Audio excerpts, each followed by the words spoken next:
You need Rich last note in the lecture, put it on Google, upload it in the Google notebook, and he created a video to try to explain it to me, which was kind of helpful, but like... Good evening, everyone. I'd like to call this meeting to order. This is the North Brunswick Township Board of Education, our conference and regular public meeting. Today is Wednesday, July 29th. Could we please rise for the flag salute? I pledge allegiance to the flag of the United States of America and to the republic for which it stands, one nation, under God, indivisible, with liberty and justice for all. Mr. Carter. Here. Ms. Cepeda. Here. Ms. James. Mr. LaGuarri. Dr. Patel. Here. Mr. Singh. Yes. Ms. Sinha. Ms. Toth. Here. And Mr. Wen. Here. We do have a quorum. Thank you. The New Jersey Open Public Meetings Law was enacted to ensure the right of the public to have advance notice of and to attend the meetings of public bodies at which any business affecting their interests is discussed or acted upon. In accordance with the Open Public Meetings Law, the public notice of this meeting, which included the time, date, and location, was distributed by 3 p.m. on Wednesday, January 28th, 2026 in the following manner. Posted on the bulletin board reserved for announcements in the board office, 25 Linwood Place, North Brunswick. Mailed to the Home News Tribune, Star Ledger, NJ.com, and the clerk of the Township of North Brunswick. Delivered to the 9 duly elected board members. And beginning March 1st, 2026, all future board meeting notices shall be published on the board's official website, www.nbtschools.org, and be made available through the New Jersey Secretary of State's official website in lieu of publication in a newspaper in accordance with PL 2025 C.72. Happy summer, everyone. It's nice to have a full audience in the summer. It's great to see everyone. Great to see members of Dr. Zakowski's cabinet here and some of the members of the central office staff in Dr. Zakowski and Ms. Kita's wing. It's good to see you all here tonight. So we have a couple of presentations that we will get to, but before we do that, I'll turn it over to Dr. Zakowski. Thank you, Madam President. It really is good to see everyone here in person, but just, Madam President, they always watch. So we have millions of viewers. I also want to welcome the millions of viewers Definitely. from our TV land, and so if they can't watch it, I know they tape it on YouTube, and we're so it's a very big night. Later. In fact, I think our ratings will go up, not because it will be someone's last reporting period, but I think because it is her last reporting period. As you know, under the responsibility of the assistant superintendent for HR, some of the important work that Ms. Kita did, besides everything that the superintendent didn't want to do, is the violence and vandalism report. And she's going to segue into her one of her with her replacement. So it's her understudy. And so without further ado, her last annual report on the violence and vandalism period 2, 25-26, Miss Amy Kita and her understudy, Miss Jen Asciantino.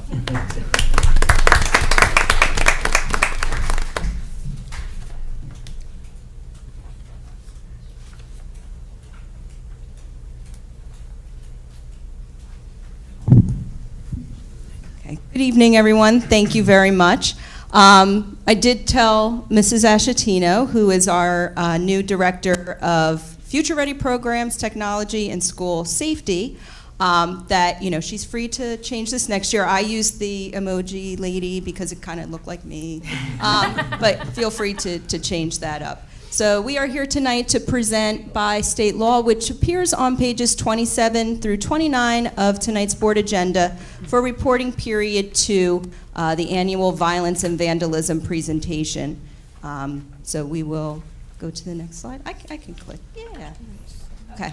So this is the table that appears for anyone who is not familiar with this. We do have to report reporting period 1 by state law is actually July 1st through December 31st, even though we are not technically in full school in July and August. We do report, that's the reporting period 1 by the state, and reporting period 2 is January through the end of June. We are required to compare it to the previous year.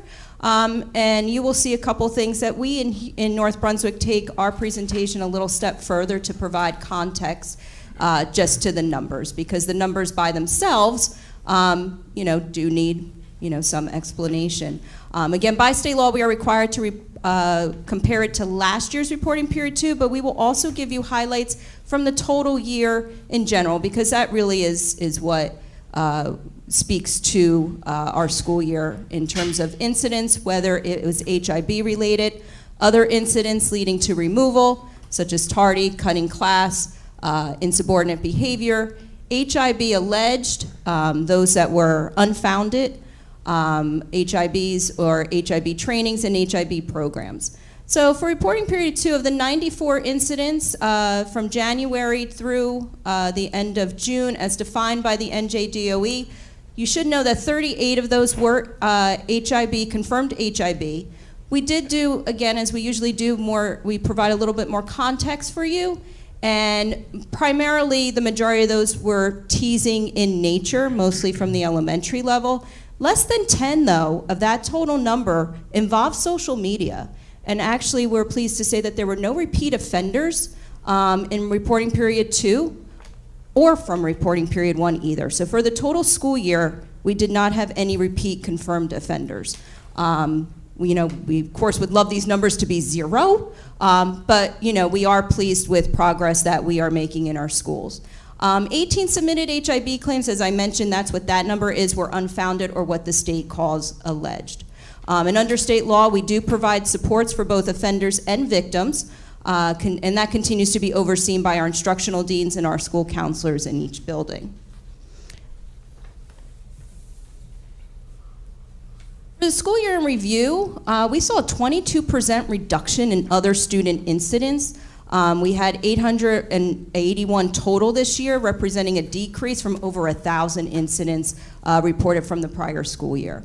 We also saw an 18% reduction in the primary student incidents, again representing a decrease. We still were a little bit over 1,000, but as you can see, we did see a couple hundred incidents decrease from the prior school year. That's the category that includes the HIB confirmed. And again, in terms of our HIB cases this year, we did have 2 schools that had no HIB cases at all, whether it was alleged or unfounded, and that was LP and the ECC. Mrs. Carrie Ann Egan, who is our anti-bullying specialist for preschool. Yes, we are required by law to have one for preschool, so great job there. But we one of the things, as I mentioned on the prior slide, and one of the, something obviously that we know is coming down from the state, the cell phone ban completely, with a decrease in having phones in the classroom that students have them all the time. We do attribute a lot of that to some of that decrease in social media HIB claims. HIB claims are reviewed to determine if an investigation should or should not proceed. That was updated by the state several years ago, and we are required to report. It is on page 28 of your agenda that 15 submitted HIB claims were preliminarily determined as not proceeding. The school, the principal, and then myself and the superintendent do have to agree to that. And some of the claims on its surface are pure conflict, and so they adjust it and go by school conduct code for those. Again, as I said, there are claims that are found to be outside the scope of HIB. Alleged HIB reports remain consistent overall, with 30 this year compared to 31 the year before. So that I'm not going to read everything here to you, but I do like to provide examples of consequences, examples of remedial measures. This presentation, as with each one, will be provided on our anti-bullying webpage on our website after tonight's meeting. But these are some of the examples that our school take place in our school. One of the things you noticed is that our trainings and our programs and reporting period 2 this year as compared to last year were lower. That is because we front-loaded most of them this year in reporting period 1. And also, a lot of the trainings that are offered outside the district by the Law Center, in particular by FEA, our deans we didn't have any new ones this past year. And once they go to one of these state trainings, they won't let them sign up again for the same one because they already took it. So you'll see on the next slide, a couple slides, that we also do a lot in district. Although they don't count for the state numbers, that doesn't mean that we're not going to hold our own either. So these are some of the other trainings in district related to student behaviors during reporting period 2, most of which were actually offered by our own administrators, that not only administrators took part of, but also staff. Same thing, these were ones that were out of district, supported by the board, thank you very much, that primarily our deans and counselors attended. And then last, we are required to show you the HIB programs. They are listed on tonight's agenda as well. Again, the elementary, they consider pre-K through 6th grade. That's why that list looks so extensive. And again, you can see from the middle school and the high school as well. Our HIB, or anti-bullying information page, which is now overseen by Ms. Ashatino, still includes all of our HIB resources, links for parents, links for staff, and as of now, she is the official anti-bullying coordinator. I pass the torch to her. I know you will do a great job, and it's okay. Great. Any questions from the board? For you or for Ms. I will say Jen sat right alongside me when I put this together. We went over it. She asked questions. We looked at how things are coordinated between my office, the deans, and the school. So I know you'll do a great job when you have to report out next February for reporting period 1. Thank you very much, ma'am. I had a question. Mr. Singh? Do we have any type of comparison between us and other schools in the county or in the state, or this? No, we'd have to go to their board minutes to see. Okay. We're not readily given that information. Gotcha. So they're not publicly published? Like, there's not like a database where you can? No. Okay, understood. Well, the reports will be on the state DOE website. Sure. But you would have to grab. Yes, and they don't give you what they call their report card till the next year. Yeah. Gotcha. So Okay.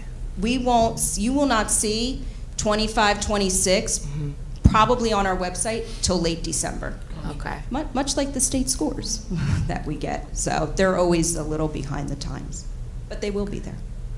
Great. I'd like to take the opportunity to thank you for doing this presentation, and also for all of the care and the time that you took in transitioning me into this role. They're tiny, huge shoes to fill. And I want to thank the board also for the opportunity for this new role. I'm very excited to serve the community in this way, and looking forward to working with you and the other members of the cabinet. Well, we're so excited for you, Jen. Thank you so much. Congratulations on your last HIB. It still seems unreal to see my name on this slide, but I'm sure it's fantastic for you. Yeah, so congratulations. Thank you. Thank you. Thank Jen, you, the ladies. goal is to 0. That's, I'm working on it. Thank you. Thank you.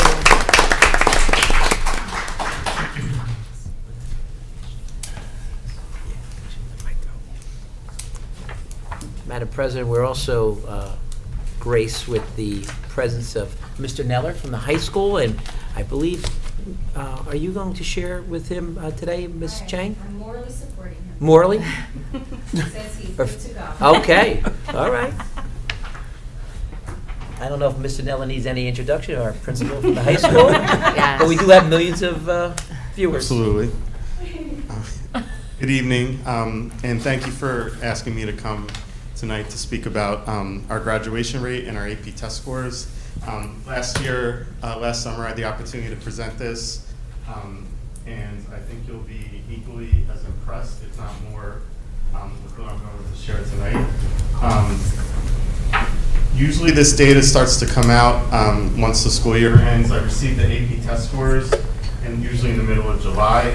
The graduation rate I am estimating, I think I'm accurate. Last year I was a couple percentage points off.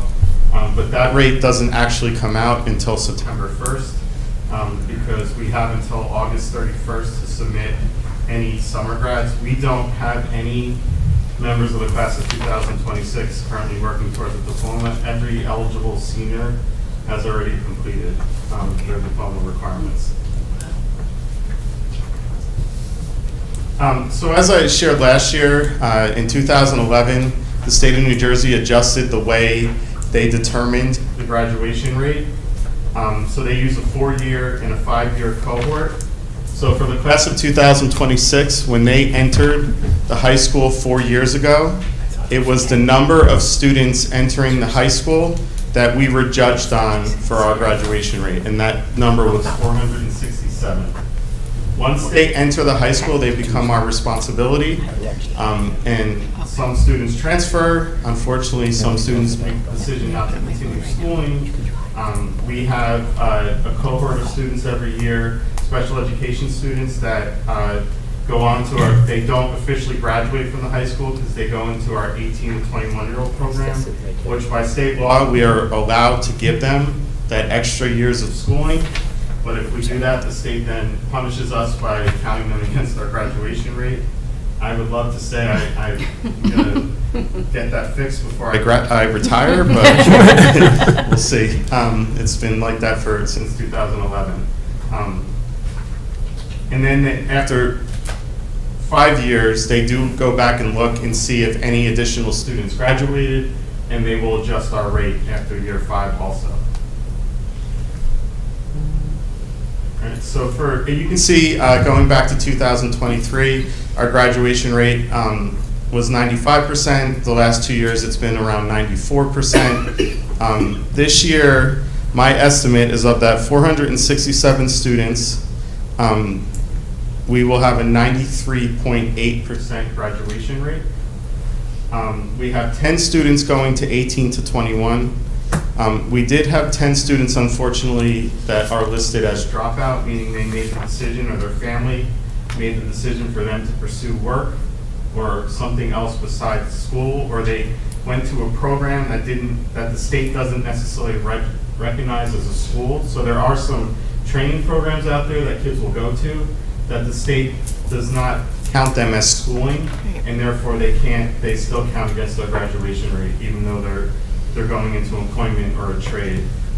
We did have 9 unverified students this year, which means those students, for one reason or another, left our district, were supposed to enroll in another district. However, the state is saying they didn't. So we always try to track those kids down. So right now, we have 3 that we will appeal, but we can't appeal it until after August 31st. 2 of those students we believe have enrolled in other schools, and I'm not sure why. Sometimes the schools don't enroll them the right way, and then they still count against us. So hopefully we'll be able to appeal, and then that would increase our rate to 94%. All right, so that is our graduation rate for the class of 2026.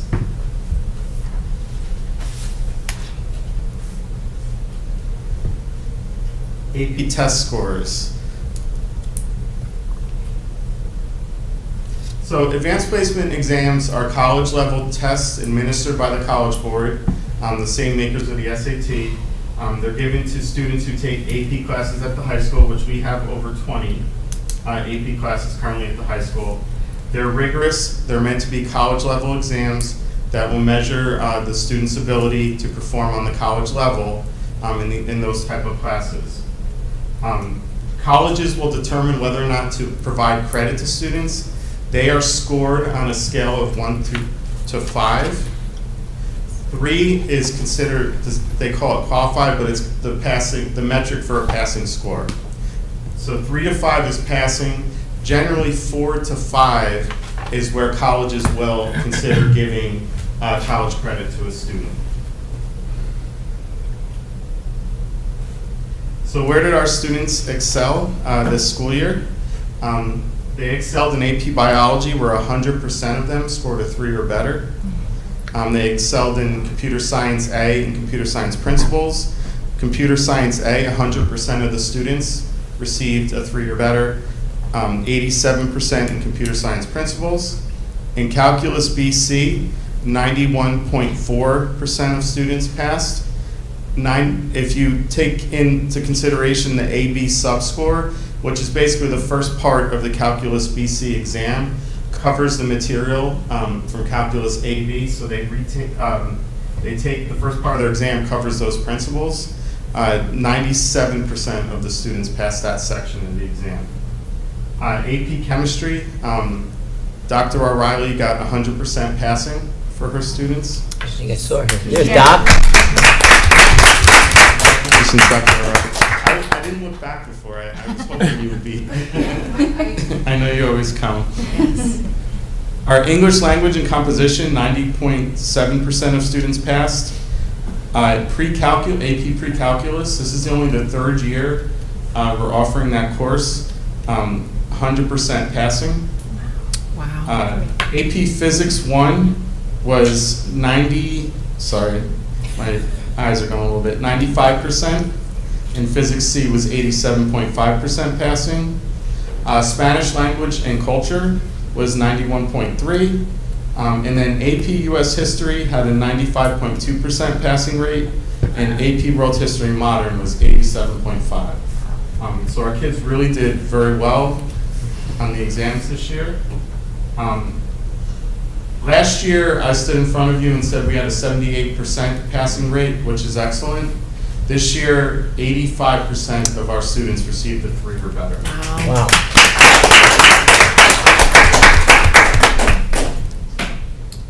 This year, we had more AP students taking tests. All right, last year, we had 342 AP students. This year, we have 358 AP students. They took 19 more exams in total than they did the previous year. And I'm excited to tell you that they increased in the number of students receiving a 4 or better by 1% to 30, from 32 to 33. However, the number of students receiving a 5, which is the highest score you can receive, increased from 17% to 26%. And not only did the students perform well in passing, but on the last graphic I can show you that in Dr. O'Reilly's class, for example, 100% of her students received a 4 or 5 on the exam.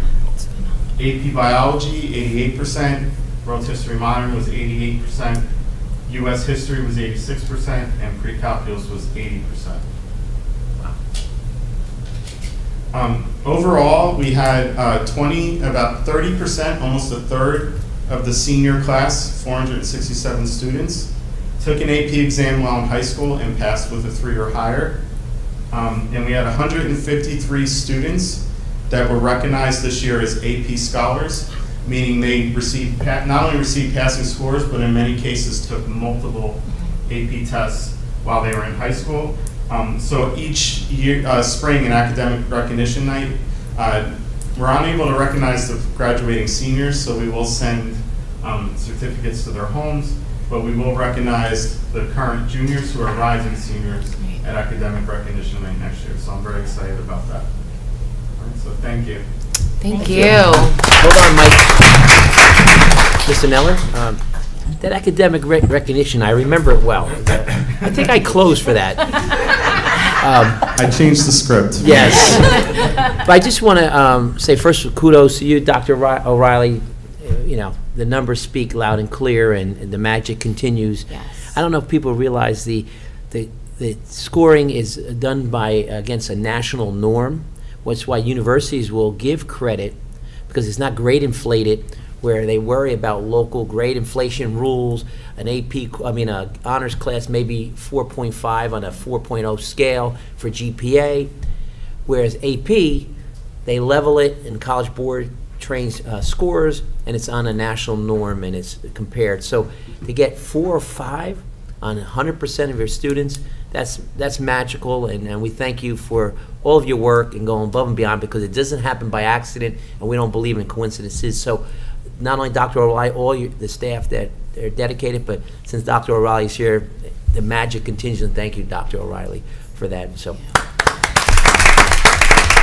Also, Mike, many years ago, when you first became principal, we endeavored to increase not only selection, we became a honor roll, a College Board honor roll AP district or high school because of your work and your team's work, because we increased the number of courses plus the number of students. And I want to segue into and thanking this board, as we had our retreat the other night and we talked about how does the board contribute to some of these initiatives that we execute, the administrators execute, the teachers, the staff execute at the high school. You passed a few years ago I think a very equitable budgetary initiative that every student who takes an AP course, the board pays for. Yeah. And why is that important? They're very expensive, and we found that students were not able to afford and would not take a course. So in addition to paying for the PSATs, the board budgeted and paid for every single AP test, so every child wouldn't be fearful of, I don't put that financial burden on my family. And I each could test costs about $90. $90. So if you have 4 tests, you're asking someone for 3. So, and we will not allow, and you will lose credit, not credit, but ranking if you take a course and you don't require students to take that test, because then they don't have any way to calibrate it on this national norm. So I do want to thank the board. I want to thank Mike for executing, Mr. Neller for executing that plan. It started many years ago. And we also started a few years ago, probably 10 years ago, a entry to AP courses for first-time students that, just to get students to increase the those who may never take a course, or if they did decide to take an AP course, they weren't shocked. So again, executing the initiatives. Thank you, board, for supporting those initiatives, because that's equity in practice. Everyone talks a great game. What is fairness? I just wanted to highlight that for the community, that there's truly equity in practice, utilizing funding to make sure every child had an opportunity to take a test, a national test like AP in a course, and receive credit for it and maybe utilize it going on to university. So again, thank you, Mr. Neller, and thank you, Board of Education. Yeah. Thank you to the board for your support. Like Dr. Zakowski said, it's great that we never have to worry about how the kid's going to pay for a test. And also the fact that we're able every year in October to provide every student at the high school with the opportunity to take the PSATs, which once they get to their junior year, that increases their chances of earning national scholarships. So thank you. Yeah. I just wanted to say, Mr. Neller, we had the time to spend some time together last week at the Capturing Kids' Hearts training, and it's just so evident how much you care about the district and how much you care about the students, especially at the high school. And kind of piggybacking off of what Dr. Zakowski said, at our board retreat last week, we talked about how can we get this message out there. There's so much good happening in our district, and unfortunately, you hear, people saying certain things on social media, and it's definitely unfortunate, right? But I think the thing that we really focused on most was there's so much good going on in our district. How do we get that word out there as a board? And that's something that this board is taking a very concerted effort going forward this next year. But more importantly, yes, it's great, we pay for the tests and getting, we appreciate the recognition of that with the PSATs and everything. But what's more important is these numbers. These are the numbers that we should be celebrating and getting the word out to our parents, our families, the community itself, because there's so much good happening. And again, staff members like Dr. O'Reilly should be celebrated for what they're doing on a daily basis for our kids, because not only are you getting them college ready, but you're getting them life ready, and that's what's most important. So thank you. Great. Thank you. Mr. Neller, I have a question for you. I heard the number 358. Was that the amount of kids who took AP classes? No, the number of students who were in at least one AP. At least in one. So out of the 467, 358. Well, 467 No, was our 467 was senior a graduating class. So Oh, okay, 358. sorry. Okay, it's a combination. Most Some of our juniors. AP students are juniors and seniors. There are a couple AP classes that are open to freshmen and sophomores, I but the got it. majority are the upper grades. Okay, so Generally when they take them. my follow-up question was going to be, how do we prepare ourselves? Well, I know you said, you just mentioned that freshmen, it's available to freshmen. is there anything that we could do to ensure that, maybe you could start some sort of program in middle school so they start, it takes them a year to gear up by the time they're juniors to actually take those classes? Is there any way we could do so we increase that number? Yeah. Because, if these numbers are higher, the district looks great, right? Mhm. So is there anything that we could possibly do? No, I definitely think one of the things we're doing next year, we're going to be offering AP Physics to freshmen Okay. There you go. who are taking honors physics at the middle school. So Great. that's the beginning of a way to try to really get, first of all, expose kids to AP classes earlier in Yeah. high school, Right. but also to start preparing them earlier. I do want to say, Mr. Singh, and it's absolutely a great thought and strategy. As you know, yesterday's high school, today's middle school, and Algebra 1 never was taught at the middle school, at the high school. High school, yeah. Middle school level, it was always the first math class at the high school. To get students able to take AP courses, the increase of high school level courses at the middle school has been increasing. Our newest director of curriculum is sitting right here, and I know her commitment to increase that rigor at the middle school in preparation. And not only in preparation for that ninth grade, we've had numerous discussions with Mr. Neller and the cabinet on how we make that ninth grade year, that pivotal year, and as the principal, as that instructional leader, to ensure that pathway is not compromised. Because ninth grade is that, I think, a pivotal year, and so you don't start in ninth grade. Right. We have to continue work at that eighth grade level, increase those rigorous opportunities, which in design of that new middle school, which is why it's no longer called Linwood School, it's an extension of our high school. And so 7th, 8th grade, exactly the initiative of making students, allowing students to have the opportunity to be ready to go and take things like freshman Yeah. physics AP. Think about that. Yeah. And I can't wait to see those numbers, because all these numbers are a reflection of that dialogue between middle school and high school and preparation. It just doesn't happen in a silo and in 1 year. So, we know Dr. O'Reilly executes and gets it done at the end, but students have to come prepared. So your thought about continuing that rigor and opportunities in middle school is certainly on our front burner as we talk to our principals and instructional leadership, instructional goals, that we need to continue that pathway. Because there's challenges out there. Recently, there was a press release about AP scores in the charter schools. The press release was very inaccurate in a lot of ways, but I'm not here to bash another school. It was done by a third party, which is smart, because then it can't come back to the inaccuracies to the charter school. But it was inaccurate. So rest assured, to Ms. Toth's point, we'll get a press release out with these scores and some of the great things. But I think Ms. Toth was talking about a continuous systemic way, and I do want to talk, I will talk about it in my report, Right. how we're going to address it as just one part of engagement of this great news, and not only the great news, how do we keep that out there? I do think, if I could just say real quick, Sure. I don't want to belabor it, I need to but take a break, I either. think Brill Share is a great way to kind of get the news out.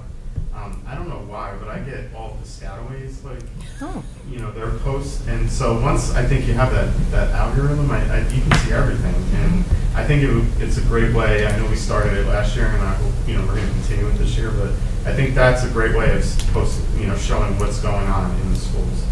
But there's more to come on that, because I want to report out on our board retreat, our second year together, and our laser focus on strategically thinking about community engagement, stakeholder engagement, as we talk about strategic planning, but not as a document, but as a course of action. And that second year is important, because year one, as I returned as a freshman, an older freshman, it was really a look and see how things were going, what we needed to tweak, and what was our return. And so we really had a productive, I think, a board retreat, and more to come. It's not a one-shot deal. We'll do more in August and then through the school year as a board. So as a governance structure, we can support those concepts, ideas, and exactly how do we make sure that all these great accomplishments, people not only know about it, they have an opportunity to appreciate it and have input into how we go forward. So again, thank you, Mr. Neller, and Thank you, Mr. Neller. any other comments from the board? I actually I'm sorry, go ahead. I actually wanted to say, this is not for Mr. Neller though, but our other administrators, like, the people who are handling the middle schooler, a lot of the kids that I've spoken to, a lot of them don't even know about AP courses or these higher courses, and especially their parents don't. We're a melting pot of a community, right? And people coming from all different types of walks of life, different cultures, different religions, different backgrounds. I don't know if we could set in place where come 7th grade, we could start teaching the parents, educating the parents that, hey, your child has an opportunity to accelerate, and kind of, they work amongst their own selves at home to kind of like, push the child to accelerate a little bit more. So I know there's people out there that don't even know these things exist. Some students don't even know until they get into like sophomore year. They're like, oh man, I could have done better to get into AP, but they're not. We're definitely starting to do that. Yeah. Like our science supervisor this year, for the second year in a row, we did a See Yourself in STEM Right. night, See Your Selfie in STEM night, which was a parent program where it's high school STEM students presented on the topics that they're learning about, and it was an opportunity. And she invites families all the way down to 6th grade. Perfect, great, To yeah. come to the high school, and we got a couple hundred people 2 That's years great. in a row. So That's I think great. we're definitely starting to do some of those things. Excellent. Much to Mr. Neller's maybe chagrin, we have promoted Mr. Farrell to a K-12, and one of the initiatives we asked him to do is kind of take a look at that linear way of education, not that transition, Yep. those key points, and how we can utilize those counselors in the schools to get the message out to those parents at that age, say 7th Yep. grade, 6th to 7th. Yep. Now we have a 4th to 5th, Yep. right? So, and I say much to chagrin because Mr. Farrell was 9 to 12, and he knows, as an excellent high school chair of the guidance department, he knows what it takes and how these students need, what they need. So it's an appropriate choice that he's now able to go, and he's just starting in his role, but one of his key initiatives will be to kind of unify and make sure that that journey is not only advertised, but and students know about, but the families know about what is out there. And so he's going to kind of be the glue with the, because we have counselors in our elementary at different roles. We have counselors at the intermediate, Yep. middle school, and high school, and all have different roles.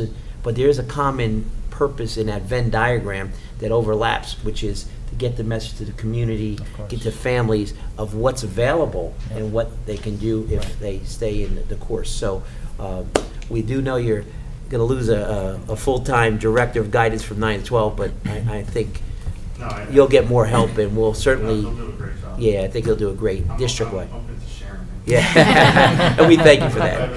Yes. Have a good, thank you. I Thank just want to you. add one thing real Yes. quick. I think, as we talk about these numbers, I think it's a great way to remind our parents about, like, when we talk about the ROI of the APs and what the board has invested into these students, is that there is a real monetary advantage to our students who have scored, Yeah. 4 or 5 in those tests when they go to college. And I think that's something that people sometimes forget, but it really is such a huge, come on, look at that. Yeah. 100% for chemistry. It's awesome.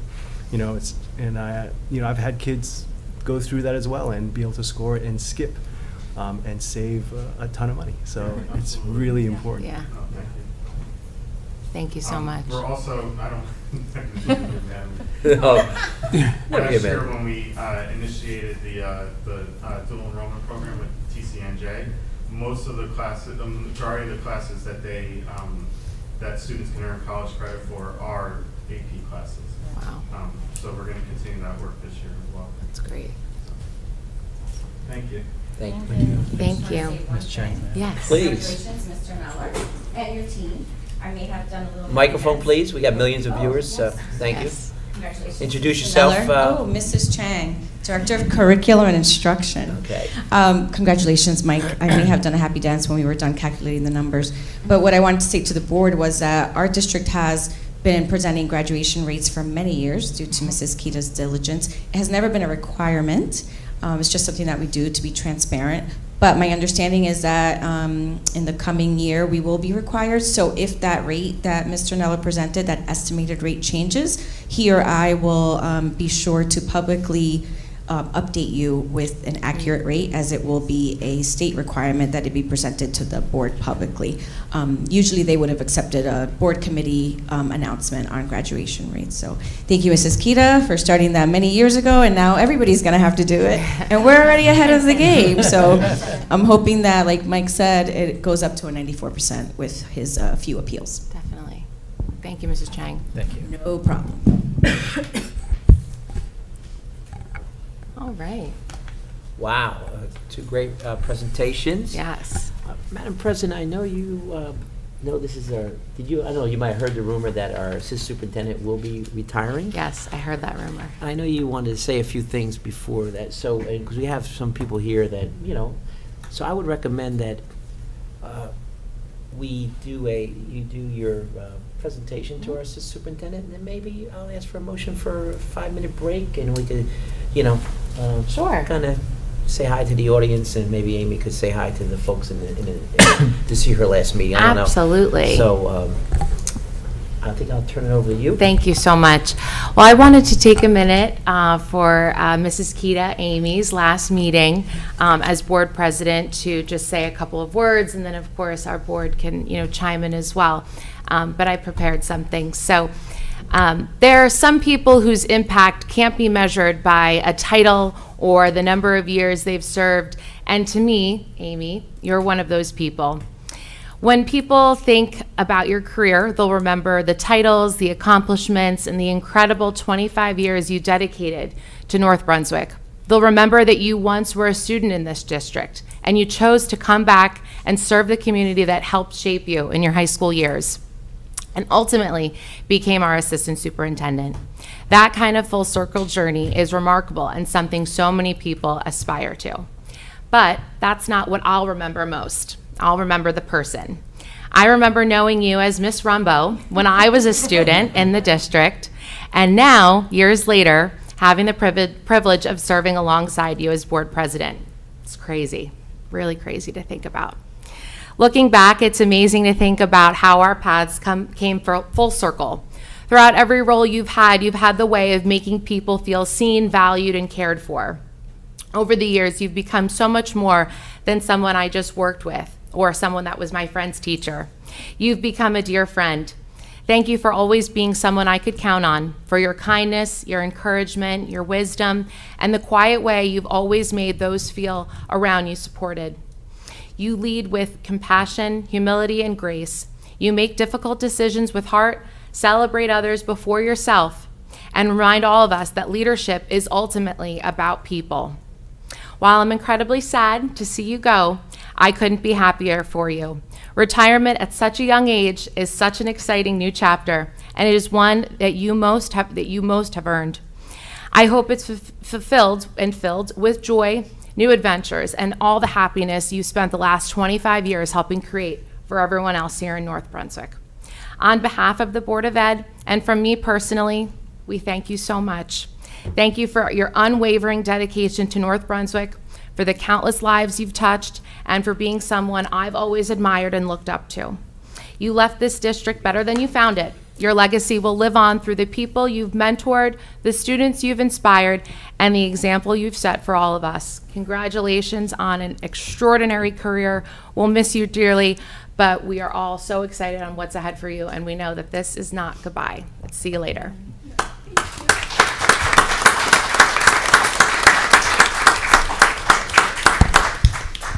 Would anyone else from the board like to say anything? Thank you. Yeah, I think you, yeah. Yes. I just want to make one editorial note.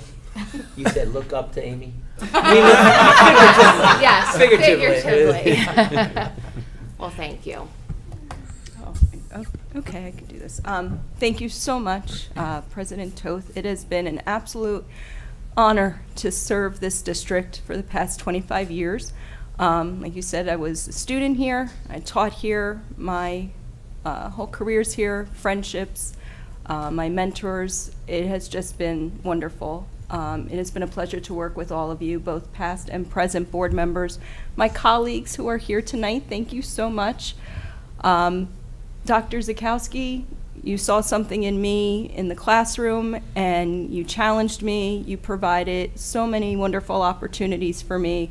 I would not be here today without your guidance and your leadership. I truly appreciate everything that we've built together over the years, and I could not be happier to go out on a great note. But I hope you all know just how much you all mean to me and how this decision was not easy. But I am just so blessed to know all of you and have worked with you so closely. And just before I cry again, thank you all so much. It has been the journey of a lifetime and one that I will take with me forever. And I promise, my parents live close by. They're probably they may be watching. I will not be far. You are all family, first and foremost, and I will treasure that always. Thank you. We love you, Amy. Do you think we need a little Yeah, recess? we'll take a quick recess if we could have.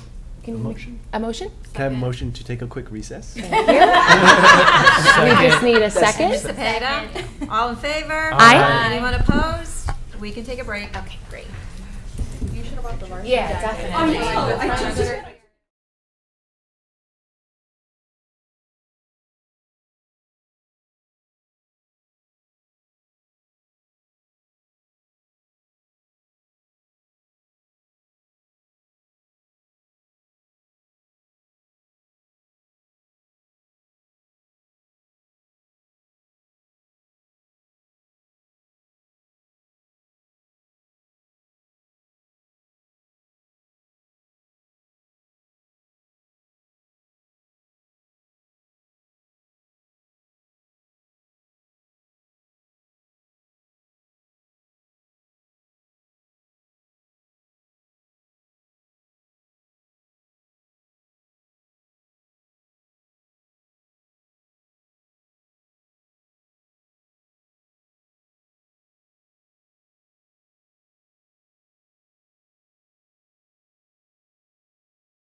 Okay. Right now?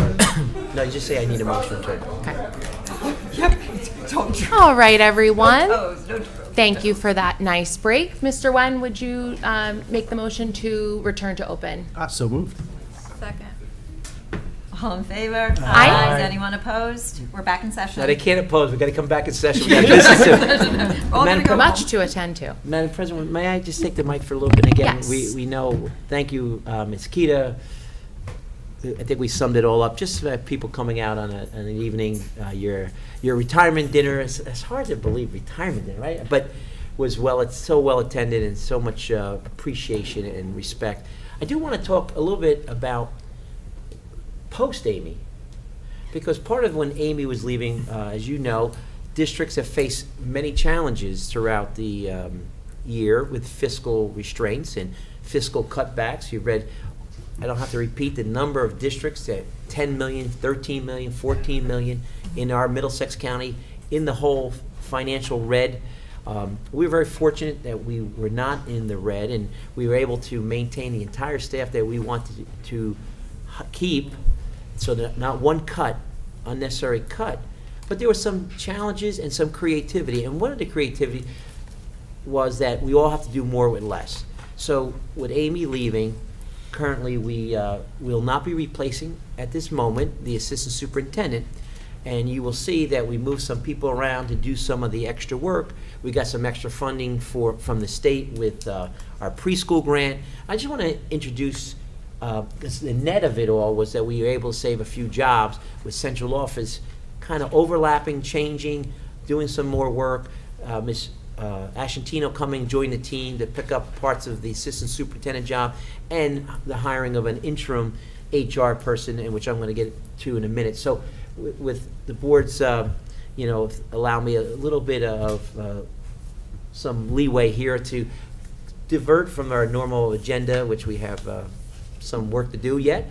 But I just wanted to introduce, and I'll start with Ms. Egan, Carrie Ann Egan. People say her last name is Ragavas, but Egan, she's our new 12-month supervisor of preschool partnerships, and she was a 10-month. We got increased through her hard work and the preschool team and the director of pupil personnel services and Mr. Passner. Our allocation increased, and we were able to have Carrie Ann receive that promotion to continue to do the work of the requirements of the grant. It is very prescriptive, but we have full-day preschool. Amy was here from the beginning when we first started with 20% of preschool, 20% of the universe, they called it, 40% now. We're fully subscribed. But I just wanted to introduce, she will have a new role, not just the curriculum, but also our public partnerships, which is a big part of the federal grant, the statewide grant. So Ms. Ragavas, I know they call you out to me, it's Carrie Ann Egan, but we'll say Ragavas for now. Yeah. I just wanted to take a moment to thank the Board of Education, Dr. Zakowski, and even our cabinet members for supporting me in this role. I started in 2005 in preschool here in district, so that's really what I know. So don't put me in high school science. We have that covered.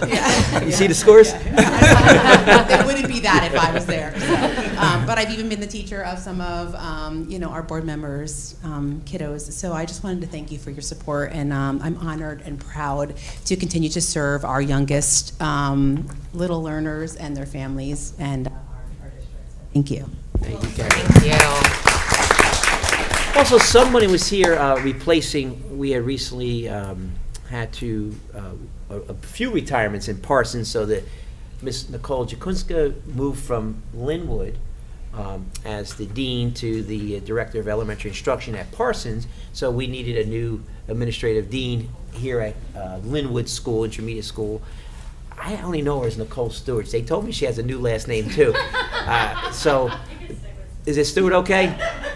I know it's Latour, right? It's Latour? Okay, I have to say Nicole Stewart, Latour. Nicole, I know you were hired already, but it's nice of you to come out. She was on vacation last meeting when we did the promotion, so I know she wanted to say a few words. You got 45 minutes. Go ahead. So good evening. I just wanted to say how excited I am to be the new dean at Linwood. This coming September will be my 19th year at Linwood. close to my heart.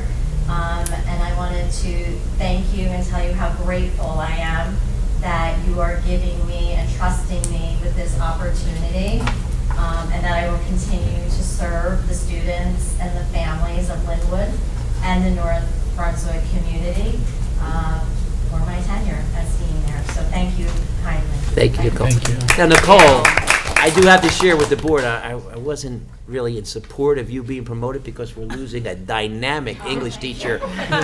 But, truth be told, I had Nicole in a college class, and she did very well, 97.8.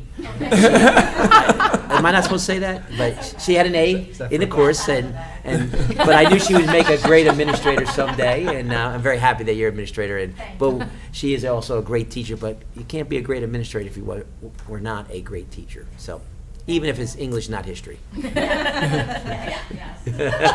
Thank you. Thank you.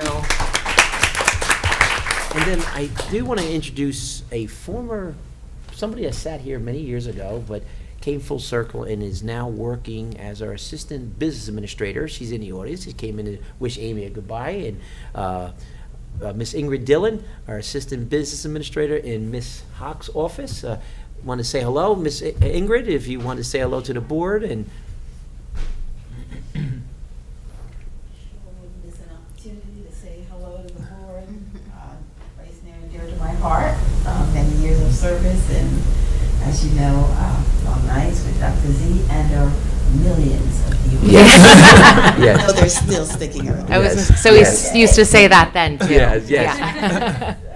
But it's just an honor and a pleasure to be, back as a part of the community and still serving as I work with Mrs. Hawk in all important, business office. So thanks for having me back, and it's just a pleasure. Thank you for being here. And we do have a habit of, I think, Michael Corleone once said, every time I think I'm out, I could get pulled back in. So Amy also has a unique role. Her predecessor is now her successor in a way of taking over the HR department. So Mr. Patel was the Director of Human Resources, HR. Actually, the title was Director of Personnel and Administration, and then he became assistant superintendent. And then when Mr. Schmidt left suddenly from Judd, he took over as Judd principal and finished and retired. And it only took me 4 calls to prod him to come back. And he came back willingly, and I'm very happy that he was able to do that as interim. And part of that reorganization and fiscal savings, Mr. Patel will be here in that transition before we see how and if we can replace that position. So as interim, human resource, Mr. John Patel. Well, it's a theme this evening of being happy to serve, and I'm also happy to serve. And I called Dr. Zakowski only 5 times. So.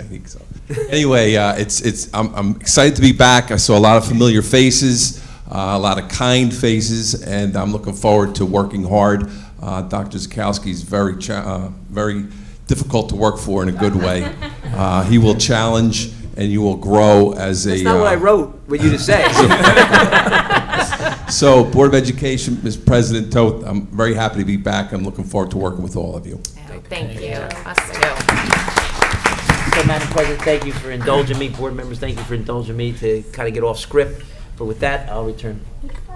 Introducing some of our other guests as well. Oh. They're behind the scenes Oh, always. sure. I want to just recognize that they're here I do, tonight. yes, and I take them for granted. So Yes. thank you for reminding me, and maybe a little embarrassing me, but that's okay. No. No, we do have a great team, and we hear about how great Amy is and was, and how things were central office, but we wouldn't be able to do what we could do. Yes. And how we do it without a support, the administrative support. So I'll just ask them to stand up, and we have Colleen. No, I'm just kidding her. Connie, would you stand up? Yeah. And of course, Janine. Janine, why don't you stand up, please? That's my administrative assistant. Yes. So I Colleen and Connie. I made a mistake one time, called Connie Colleen, so that's our little inside joke. So thank you, Connie. Janine is the administrator. So Connie serves as the part of the HR team with Amy. Janine is the administrative assistant to the superintendent. My predecessor hired her, and I'm so glad she did because I've been the beneficiary of that. We are and then too. somebody who's been working in HR for a long, long time, she gapped that, predecessor, successor now, Miss Denise Burgandy. Denise? So thank you, Denise. Thank you guys for being out there and supporting Amy and all that you do behind the scenes at central office. Yes, thank you so much for being here. It's all great to have everyone here tonight, especially for Amy's last meeting. All right, well, we have some items of business to attend to. Number 6 on our agenda, we have a public hearing on policy and regulation 2361. It's acceptable use of computer network / computers and resources. So at this time, we will have a public session. If anyone from the public would like to comment or speak specifically on this policy and regulation 2361, now is the time. We ask that you just state your name and you'll be given 3 minutes. Again, this is only on the policy. Okay, seeing and hearing none. Mr. Singh, would you take item 7, please? Sure, Madam President. I'd like to make a motion to close the public hearing on the policy and regulations 2361, acceptable use of computer network, computers, and resources. Second. All in favor? Aye. Is anyone opposed? This session is closed. Thank you. Dr. Patel, would you take item 8? Yes, Madam President. I'd like to make a motion to approve the following board minutes. Special meeting, June 17, 2026. Executive minutes, June 17, 2026. Regular public meeting, June 24th, 2026. And executive minutes, June 24th, 2026. Second. All in favor? Aye. Is anyone opposed? All the minutes are accepted. Thank you. At this time, we will jump to item 10, our reports, and we'll jump to the administrative report done by Dr. Zakowski. Yes, thank you, Madam President, and good evening to everyone again. It's the most misunderstood part of the summer for people who are not in education is that, summers are closed, summers are off, but there's a lot going on. And I want to thank the board members, our business operations, took a tour, some of his free time during the day of the work that's being done. Recently, a year ago, the referendum was passed, work is being done. Our president has been not only on site for the work, the operational work, also did many tours of the programming that's going on and taking place. And we do have programming going on. Ms. Chang has a program going on in her 8th grade in our Linwood School, and we do have extended school year, which is giving services to students, so we try to get that so there's no regression. They call it learning loss take place as students that are qualified. Going on at Judd, we visited the Early Childhood Center, and I'm so happy because all of the board members have a keen interest of not only hearing about it, but getting out and seeing it. We'll do another tour for the full board as we did last year during the summer, but a lot of work in construction sites. We don't have enough hard hats and sometimes goggles for everyone to go. So I did 2 separate tours with Ms. Toth and with Mr. Carter, and we just did some inspection and showing progress. So that's going on. Many of the hires, many of the replacements, so many things going on, and so people are working very, very very hard, and there's a lot of difficulty because I do see Mr. Burgandy was here for a while ago, but the turnover. So there are 8 weeks in the summer. We start early next year due to the project. We start school September 1. You would be surprised how much the floors, the classrooms being redone, the lockers, each individual locker here in Linwood, we're being cleansed and cleaned and disinfected, and you name it. High school, so much work is going on. We have summer camps from the township. So the window is short and the work turnover is unbelievable, and kudos. And there's never been a convocation in 25 years that I led that I don't thank the folks that do that work in the summer. And so we have a board that appreciates it by not just saying thank you, but coming out and seeing their work. And it's really board members. It really was appreciated, is appreciated, and we'll continue to set up those tours because I know how much it means to the people doing the work behind the scenes. So much is going on. One of the things we are able to, and we promote is North Brunswick is a great hub. We started a wonderful program called AVID. It's now in our middle school, and it's also in our high school. It's a goal-setting focus for students to think about career paths, college.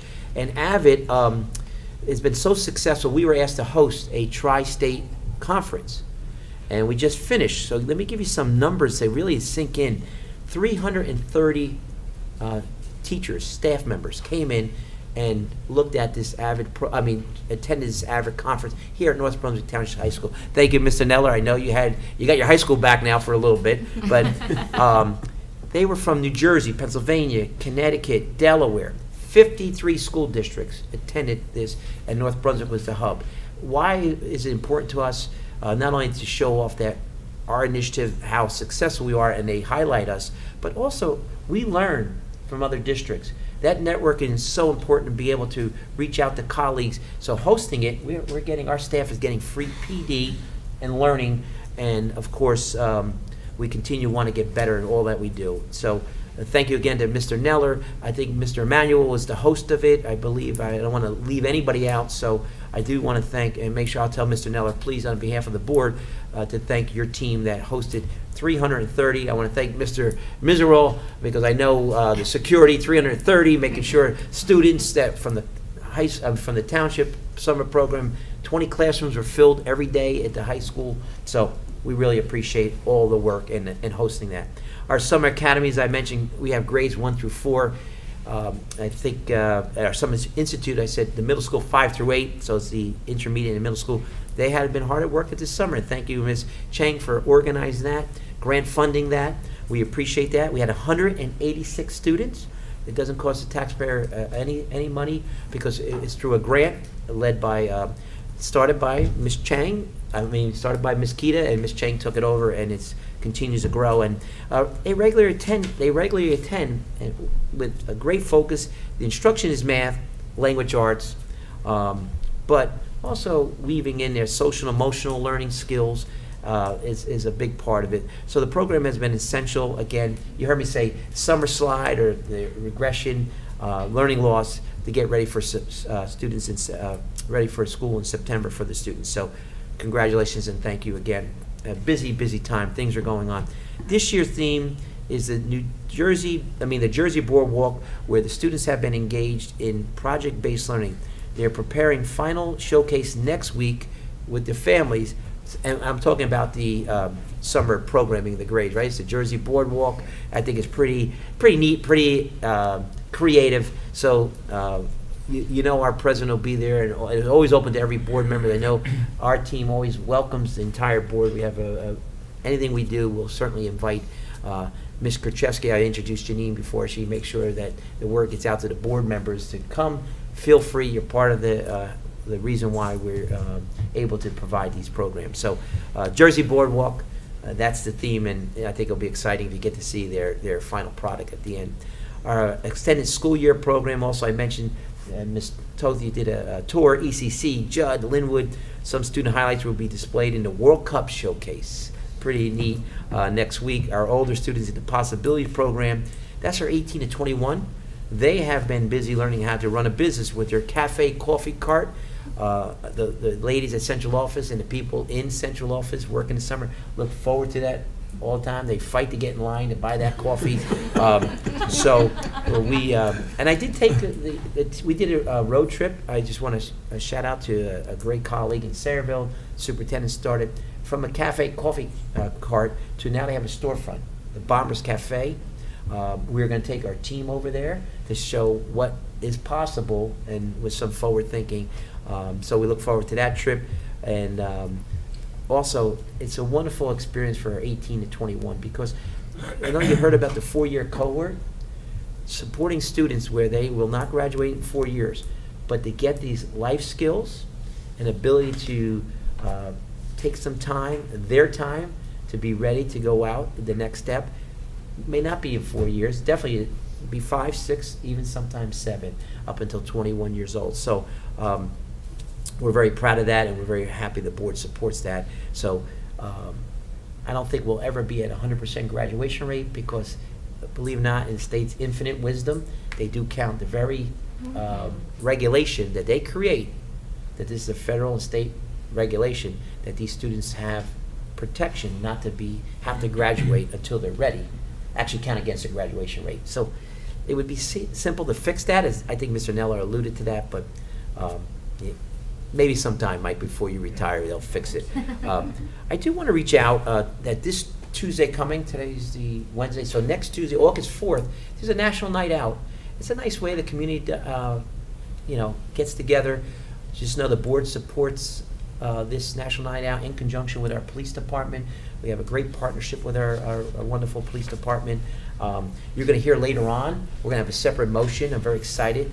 Ms. Ashentino led an opportunity to have a grant, a shared grant called the COPS grant, a community outreach grant with our police department to fund some of our programs together. We had this many years ago.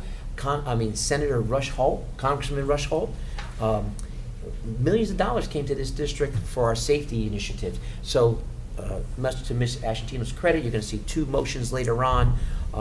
One being we're going to have a consultant for a few dollars, very minimal, help us facilitate a best application. Award could be up to $500,000. We have opportunity. We're working with Ms. Tangi Cobb at the township because we're one community, and it's an opportunity to do a shared venture and joint venture. And so I want to thank Ms. Ashentino and the board. We just got the application finished, ready to go, and that's why it's not on the agenda because it came in too late. So we'll have a separate motion later on. Great. But we're really excited about that, and thank you again, Ms. Ashentino. You saw, if you remember Ms. Chang last year, I gave her 3 days to get the impact grant, which we won almost $200,000, and she had about 3-4 days. I think, Jen, we gave you a little bit more time, but not much. But these grants come in like last second, and so we're going to be eligible for up to $500,000 in a joint venture with the township. So we're really excited about that. More to come on that, and more celebration, because I feel confident under Jen's leadership that we'll be able to procure that grant like we did with the impact grant last year. And last, I want to mention. I mentioned a little bit the board retreat. We had a very serious retreat in terms. It was a lot of fun. We had our consultant, Dr. Salvatore, lead the retreat for the board members because as a participant, I don't want to lead the retreat. I'm going to be part of it because this is a team. Superintendent's actually a board member, just not a voting board member. And we had phase 2. Yes, last year was phase 1. We went to take a look at priorities, what we need to do. And now phase 2 is, gratefully I'm back, and want for another year to come back with this and work with the board. But how do we now start operationalizing those priorities? We even went through the detail of how many motions and approvals for the areas of our priority. We looked at a data set to give us an idea that there's a lot of work being done. One of the things that most people don't know what board members do, how they impact the direction of the district, the results of the district, having AP scores like Ms. O'Reilly and the other teachers have. That was a concerted effort to make sure we break down barriers and get many, many students who are capable taking those tests. So in the same regard, we want to take a look at the board retreat. And the number one next phase of our coming out of the board was how do we outreach, tell our story, connect the community. Not just a simple meeting. Yes, we're going to try to reinstitute coffees with the superintendent, and Ms. Toth has a special newsletter on behalf of the board, and Dr. Ellis helps work with, so we get the news out. But how do we engage and truly hear what the community says are the barriers, the strengths, maybe the challenges of the district? Well, I met with a couple groups already since our retreat, and I'm looking at so there's, when you look at data, right, and you look at gathering data, you can certainly look at it from a standpoint of a focus group survey. I mean, you can do it on your own and just put a survey out there, but we want professional survey focus groups to kind of help us, lead us in these community engagements, parental engagements, and most importantly, also student engagement from our high school. One of the reasons why we need student engagement, they're the end user. Families are the end user, but we also want the community also to help us with that. What do they think some of the barriers are that we can improve? And if we do it ourselves in a strategic plan, sometimes it gets lost, right? So we want to take a look at that type of work, that qualitative feedback, because quantitative we could give you the numbers, but numbers don't tell the story, what's going on. When you triangulate the qualitative data through surveys and focus groups, it gives us and the board a very direct path to maybe improvement or achieving those strategic thinking and planning. So this is the next phase of it. Board members, you know you have homework because we'll be meeting again in August so it's not going to be just one retreat. Last year we had a summer retreat and a mid-year retreat to follow up. This year we're going to kind of do another one in August, and every other month we're going to start holding us, because if we measure what we're doing and we challenge each other, we'll certainly be able to be more participatory with the community and our guided wishes as a board. So I just want to thank you, because we're asking for a little more time from board members. They will get a raise. I'm going to recommend that. So anything times 0, we'll still say 0, but I still will recommend that. But thank you for your time, and I appreciate being the partners, because if we're going to truly have a strategic thinking and make a difference and support our wonderful programs at the next level, we certainly have to take a strategic approach to it and look at that qualitative feedback and be open to it, how we're going to improve and how we're going to get to what are the barriers, what are the strengths and weaknesses. So that'll conclude my long report. I know, so I hopefully the flavor is that, wow, there's a lot of things going on in summer and a lot more to go. So thank you very much. Thank you to our promoted staff. No one's new here, but our promoted staff, welcome back. John, Ms. Dillon, welcome back. And again, thank you for everyone for being here and also honoring Amy. That concludes my report. Thank you. All right, do any of our committee chairs have any reports that they'd like to give? Any comments? No? Okay. We have a pause on committees for the summer, but we are, of course, getting constant updates, so nothing to report at this time. Mr. Carter, would you take item 11? Yes, Madam President. I'd like to make a motion to approve the administrative and committee reports. Second. All in favor? Aye. Is anyone opposed? They're accepted, the reports. Thank you. At this time, we will take a couple of minutes to review our agenda. As always, the board does receive the agenda prior to our board meeting. Any updates are in bold, but we've had ample time to review the agenda as it's been given to us. So if any board members have any questions or comments, we'll go page by page, starting on page 2 and 3.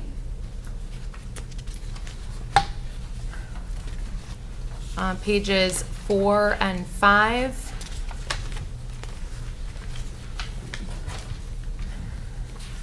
Six and 7.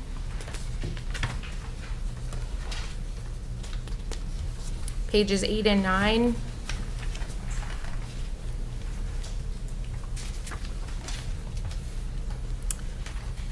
Pages 10 and 11.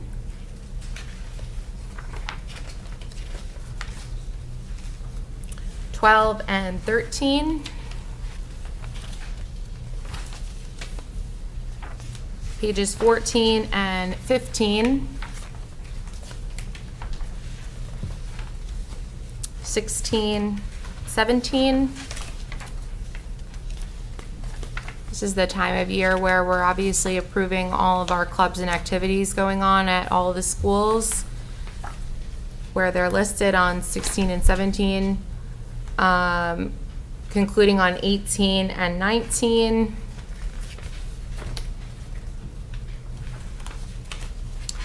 Pages 20, 21.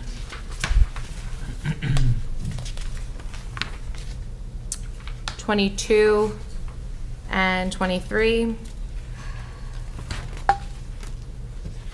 24 and 25.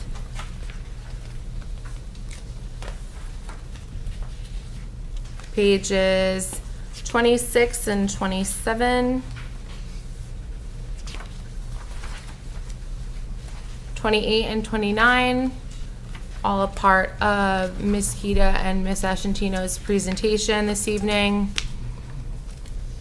30, 31, 32, and 33. And then wrapping up on 34 and 35. With some bolded changes on there as well. I do have a question. Yes. Do we need to abstain from, Yes. as it pertains to yourself? Yeah. Yes. Yes. Yeah. Ms. Hawk, you heard the question? Yes, About you do need to because it's proving your training at workshop. Okay. As it pertains to themselves. Just to themselves. Yes. Thank you. Wait, I'm sorry, what was the question? That was Voting curriculum and on this instruction. pertains to us. What page number? to, 25. 25. Okay, thank you. Thanks. Mr. Wen? Thank you, Mr. Wen, for that reminder. If your board members, if your name is listed on page 25 for NJSBA Workshop 2026 later this year, you'll just need to abstain as it pertains to yourself. Okay. Thank you for that, Mr. Wen. Okay, at this time, we will have a public session on agenda items only. If anyone from the public would like to come up and address the board, this is now the time to speak on agenda items only. We just ask that you state your name and you'll be given 3 minutes.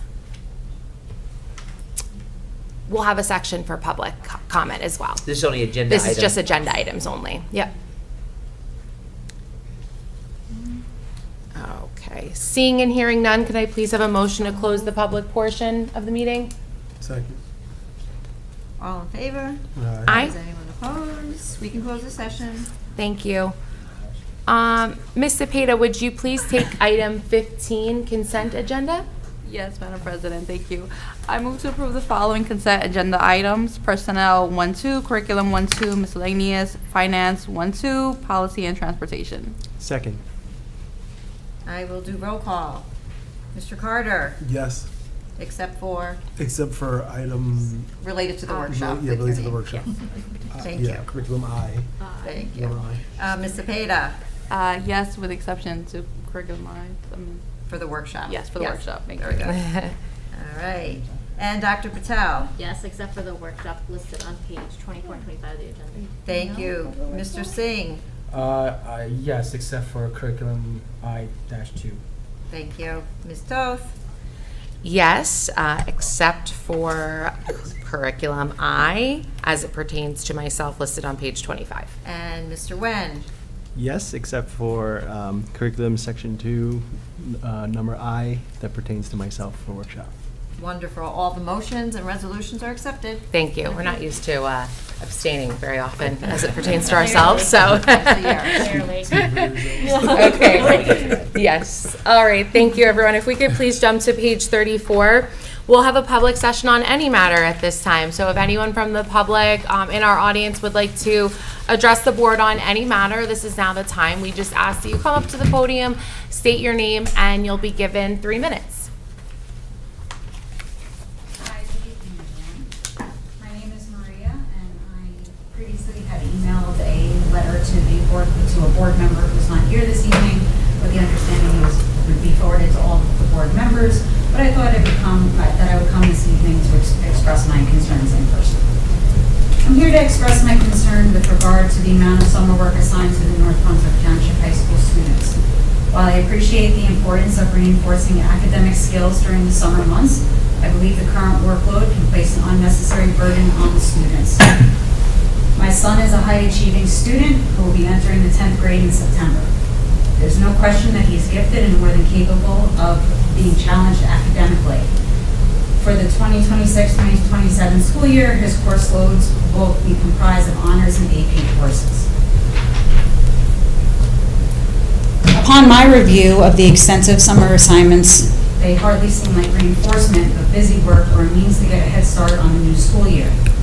While an individual class may not seem excessive on its own, when you factor in that an honors or AP student is assigned summer work for multiple classes, the work becomes overwhelming. Throughout the school year, my son spends long evenings completing homework, studying for tests, preparing projects, and balancing demanding course loads while also participating in clubs, music, and volunteer work. Continuous academic demands without an adequate break can contribute to stress and burnout, even among the highest achieving students. I understand and appreciate that students who qualify to take honors and AP classes are expected to work at higher academic levels and be prepared for more rigorous coursework. However, instead of serving as a reasonable review or introduction to the course, the assignments can feel overwhelming and consume a significant portion of a student's summer break. One of my other concerns is the timing of these assignments. One of the classes that my son received summer work for, the work was not distributed until 3 weeks after school ended on July 16th. At that point, many families had already made travel plans or students had committed to camps, jobs, or other activities. Releasing assignments 3 weeks into the summer reduces the time the student has to complete the work and creates unnecessary stress. If summer assignments are going to be required, they should be made available before the school year ends so students and families can plan accordingly. Another teacher required an assignment to be turned in by August 17th. Requiring summer assignments to be completed early by mid-August prevents some students from making full use of their summer break. To be clear, I'm not requesting that students not be given any summer work. What I am asking is that the board consider establishing guidelines that ensure summer assignments are meaningful, limited in scope, and directly support course readiness. Summer work should not be busy work or be used by teachers to shift a portion of the school year's coursework into the student's summer vacation. Require that all assignments be distributed before the last day of school so students have the full summer to complete them. Require that students be provided the entire summer to complete summer assignments, and all assignments should be due on the first day of school. And lastly, I didn't go into this because of the time constraint, but I also would like to see some kind of consistency on all levels of academic classes. Children in standard classes should also receive adequate work that the honors or AP students receive. Students in advanced classes should not believe that their advancement means that they're being punished for their hard work. They should not receive more summer work while a child in a standard class receives little to no work.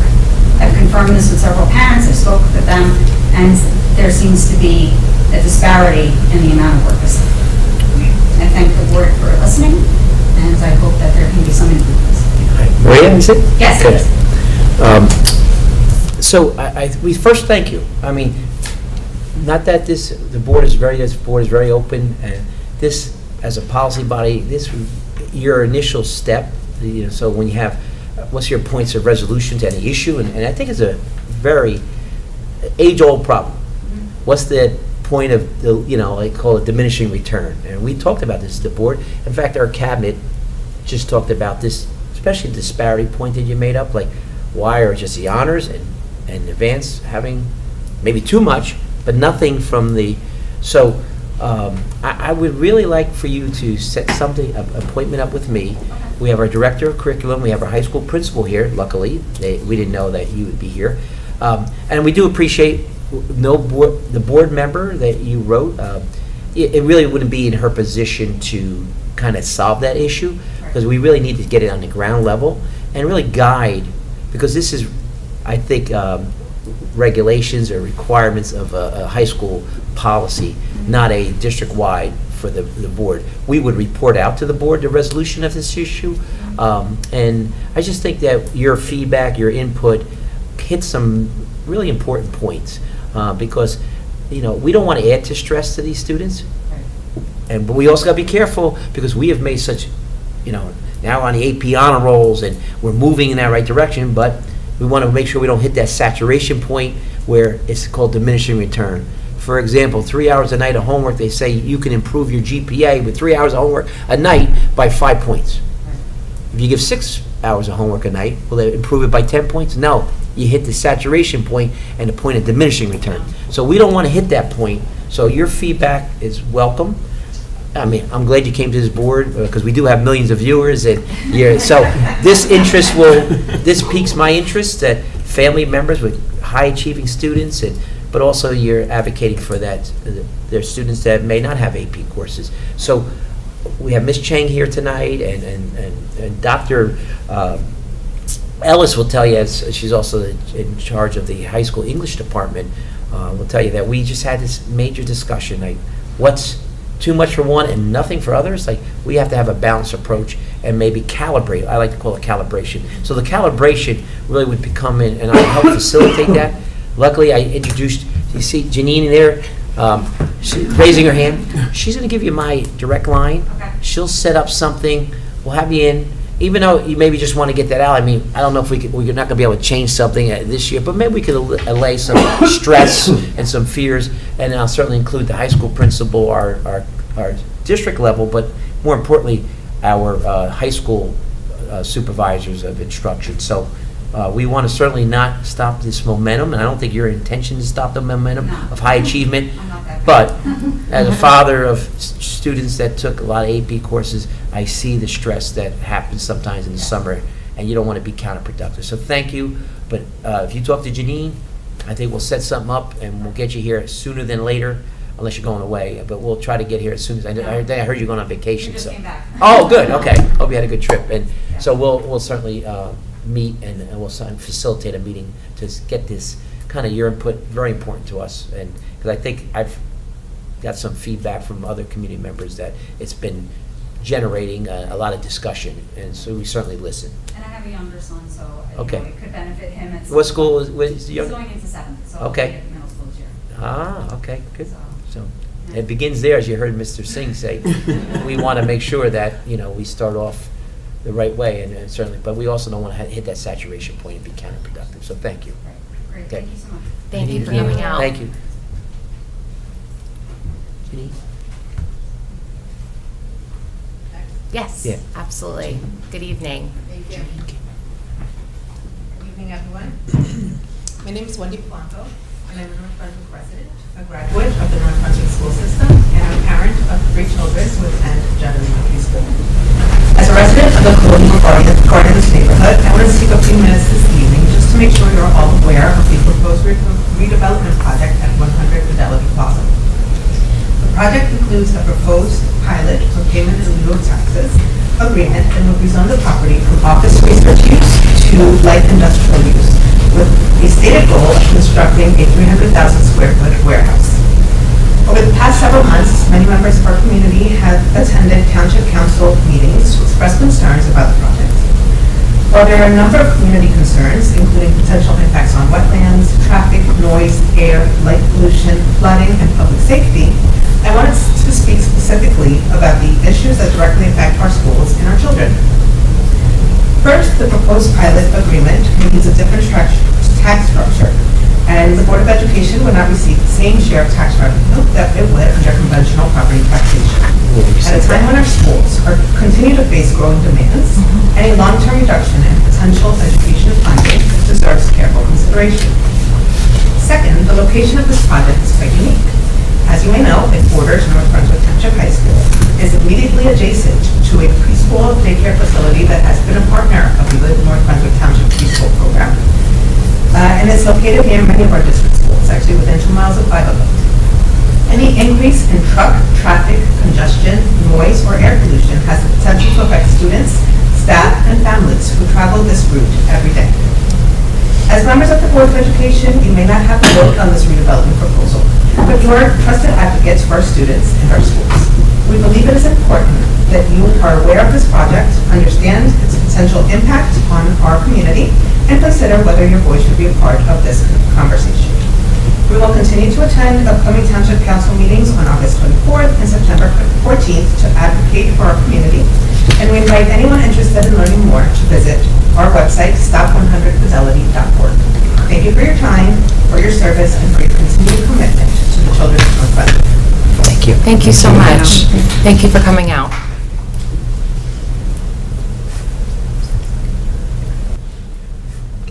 All right, anyone else from the public? Okay. Seeing and hearing none, can I please have a motion to close the public portion of the meeting? So moved. Second. All in favor? Aye. Is anyone opposed? This session is closed. Thank you. At this time, we will go into closed session. I will read the beginning of the motion. Whereas Section 8 of the Open Public Meetings Act, Chapter 231, PL 1975, permits the exclusion of the public from a meeting in certain circumstances. And whereas this public body is of the opinion that such circumstances presented exist, now, therefore, be it resolved by the North Brunswick Township Board of Education that the public shall be excluded from discussion of and action upon the hereinafter specified subject matters. The general nature of the subject matter to be discussed is as follows. We just have one this evening, negotiation matters.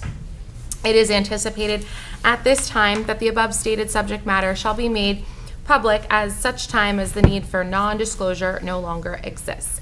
This resolution shall take effect immediately. Dr. Patel, could you please take the actual motion? I'd like to make a motion to close the public. Second. All in favor? Aye. Is anyone opposed? We can go into closed session. Thank you.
Okay.